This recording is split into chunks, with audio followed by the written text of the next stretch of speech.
Hello all. In this video we will talk about static chain.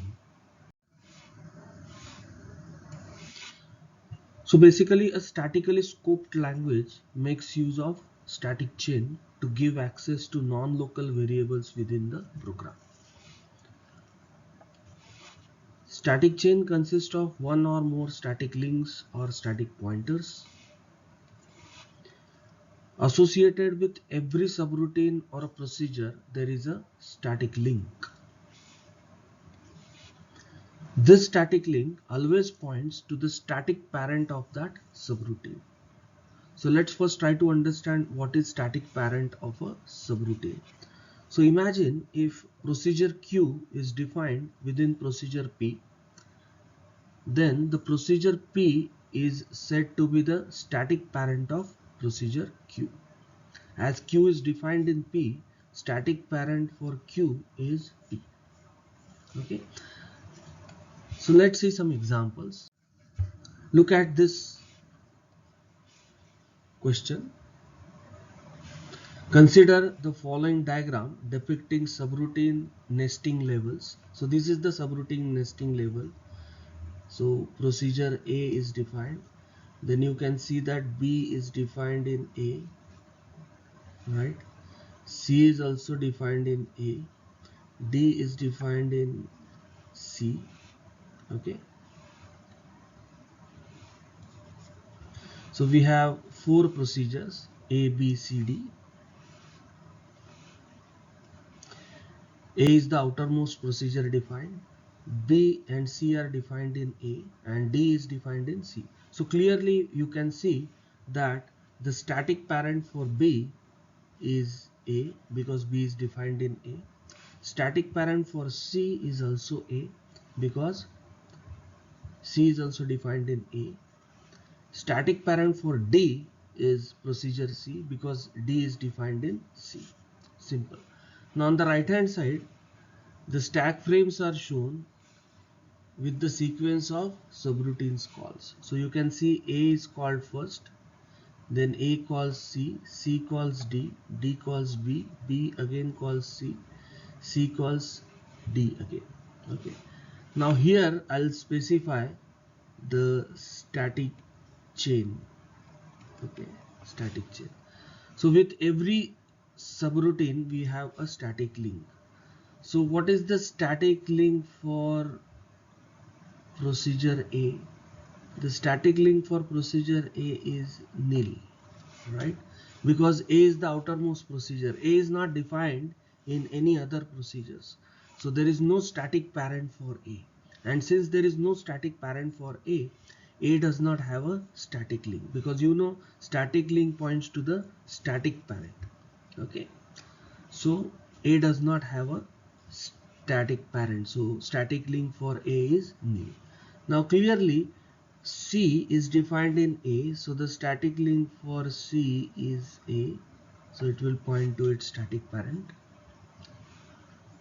D is defined in procedure C, so the static link for D happens to be of C because D is defined in C. So static parent for D is C, so static link for D will point to C. Then for B is defined in A, so the static parent for B is A, so static link for B will point to A. C is defined in B, so it will, oh sorry, I made a mistake, clear it. C is again defined in A, so the static parent for C is also A, right? Then D is defined in C, so it will point to its static parent C. Okay, so here we have drawn the static links and the collection of static links happens to be the static chain. Okay, now the question is, another question is, suppose subroutine D now accesses a variable declared in A.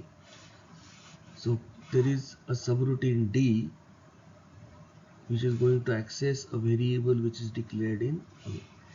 Then the question is, how many static links have to be traversed to access this variable? So clearly you can see that this is the first static link you will traverse, and then this is the second static link you will traverse. So how many static links? 2 static links you have to traverse, right? Let's see one more example. Here you can see there are 5 procedures: A, B, C, D, E. B is defined in A, C, D is also defined in A, and E is defined in C, right? So when you think of static parent for A, it is nil. Static parent for B is A. Static parent for C is also A. Static parent for D is also A. Static parent for E is C. Okay, so this S dot P dot stands for static parent. Okay, now these are the calls which are given. A calls A, then C, D, B, C, E, B. Okay, the question is, draw the static link from each frame to its static parent frame on the stack. So A does not have a static parent, so this is nil. A does not have a static parent, so this is nil. C is defined in A, so C will point to the, so nearest stack frame for that procedure A would be located, so A. Then D static parent is also A. B's static parent is also A. C's static parent is also A. E's static parent is C, because right, E is defined in C. And finally we have B, whose static parent also happens to be of. So these are the static links for every subroutine or every procedure, and the collection of these static links forms a static chain. Okay, I hope you have understood. Thank you.